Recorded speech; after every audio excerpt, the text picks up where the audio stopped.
Opening his eyes, he's faced with a grey, dull ceiling. The cold from the slab he lies on radiates through his body, his bones, his blood. He sits up and stares through his glass cage. He can't see anyone, but he knows eyes are on him. They're always on him. He brushes his teeth at his bolted-down sink. He eats at his compressed cardboard table and gets dressed. Standing before the bulletproof door, he watches as 6 guards appear to escort him to his 1 hour of freedom. This is Robert Maudsley, and this is the good, the bad, and the pure evil. So Robert Maudsley, have you ever heard of him? Because I honestly hadn't. I was looking into another story and accidentally seen an article with the heading, "He was housed in a glass cage." This seriously piqued my interest and I went down the rabbit hole that is Robert Maudsley. It is an insane story, so let's get into it. He had many killer names cast upon him. At first he was called Blue. This was because of the colour his first victim's face turned as he slowly strangled him. The next name would be Spoons. This was from a killing he did where he left a spoon in his victim's head. Allegedly, this victim also had some of his brains missing, leading to the next nickname, Hannibal the Cannibal. But on a post-mortem, the brains were found intact, so this was found to be untrue. However, Hannibal the Cannibal stuck, as he would kill a 3rd and 4th victim on the same day. He's now nearing 70 and has not been involved in a crime for nearly 40 years, but is officially listed as Britain's most dangerous prisoner. He's thought to be so dangerous that he's too much of a risk to be around other inmates. Because of this, he's kept in isolation. He has no chance of ever being released and will die alone in prison. Now Maudsley, of course, has his own spin on things. He firmly believes he's being treated as a problem, and rather than help him, he's basically hidden away in solitary confinement. He's remarked whether he's mad or bad, it didn't matter to them. They just want him out of sight, out of mind, and not having to deal with him. So he's left in limbo, alive and breathing, but invisible and basically dead to the world. Supporters for him call him a victim of the cold, harsh, old-school prison system, who denies helping him and is letting him rot, forgotten, rather than rehabilitating him. His home is described as a glass cage, 2 cells both combined into one, at Wakefield Prison. Those who've seen it described as a room from nightmares, stating it being identical to the one in the infamous horror movie The Silence of the Lambs. To add more creepiness, Maudsley's glass cage was made for him in 1983, which was 7 years before the film was ever made. The glass cage is 18 by 14.5 foot and is encased in bulletproof glass, so he can always be seen. He has a table and chair from mealtimes made of compressed cardboard. There's a toilet and sink which is bolted to the floor, and his bed is a solid slab of concrete. He remains in this glass cage for 23 hours a day. He has 1 hour exercise time where he can't speak, interact, even look in the direction of others, and is escorted everywhere by 6 prison officers, from the cage to the yard and back again. It is an intense level of isolation. Pictures of him inside are rare, but they make him look way older than what he is. Solitary is crushing him. He was grey in both hair and in his skin. His skin is also sunken. These days when you have a baby, you're advised the importance of sunlight, and even advised to give the newborn vitamin D drops, as it is that important. Vitamin D comes from the sun, so if you're in total darkness, the body simply starts to break down. Swinging back to the beginning, Maudsley was born in June 1953. His family home wasn't great, and by 2, he, along with his brothers Paul and Kevin and his sister Brenda, were all removed and put into care due to the parental neglect. Maudsley and his siblings went to an orphanage, the Nazareth House, which was a Roman Catholic nun-run home. Most of the time these places weren't very nice, horrible in fact, but this one was loving and secure. Their parents rarely visited, and even when they did, they were strangers to them. But the siblings were very close.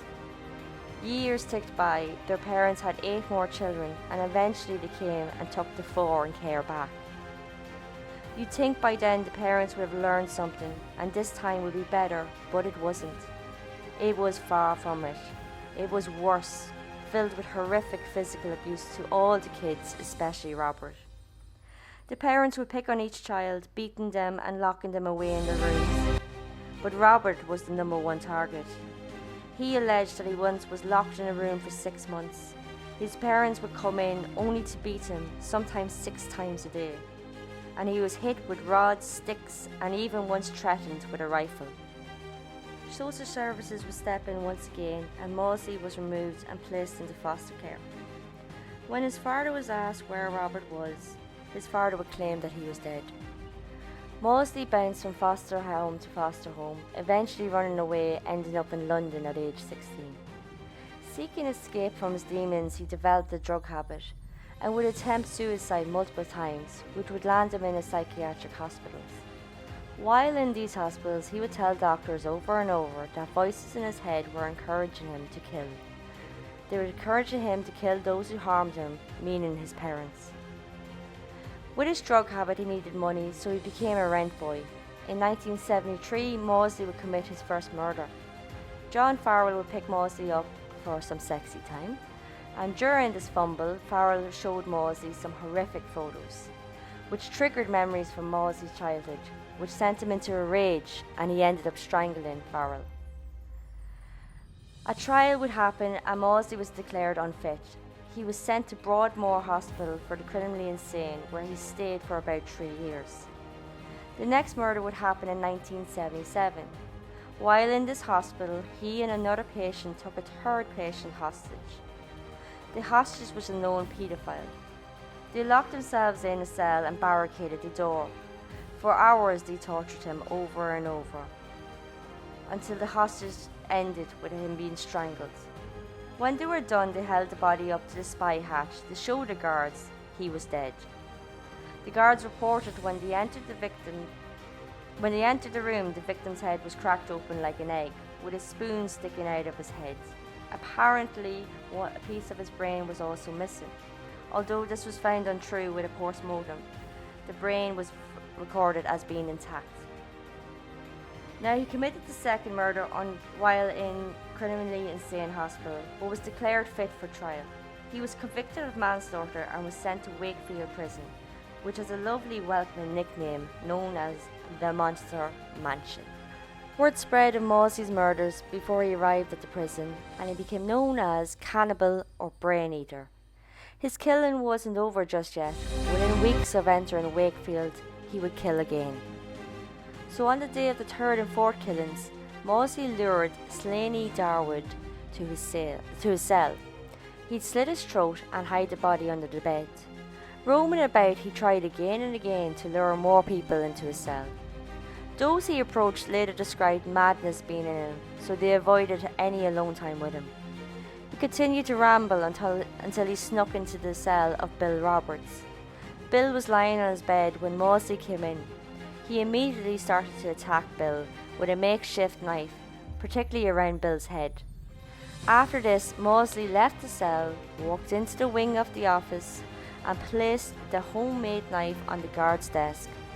Maudsley then calmly informed the guards that at the next roll call, they would be 2 people short. Again, he was declared fit for trial, convicted of double murder, and sent back to Wakefield. This time it was different. Fearing the safety for others, Maudsley was placed in solitary confinement and has been there ever since. He was sent to Parkhurst Prison for a time though, where he was getting help with psychiatrist Bob Johnson. He would spend 3 years with Maudsley and felt he was improving and making progress, removing his anger and danger to others. But out of nowhere, all this was stopped, and Maudsley was sent back to Wakefield to the glass cage. His family believed that the prison guards were trying to break him. Each time he improved, he was thrown back into the cage. At one point, he was even getting on with staff, playing chess with them. He had access to books, music and TV.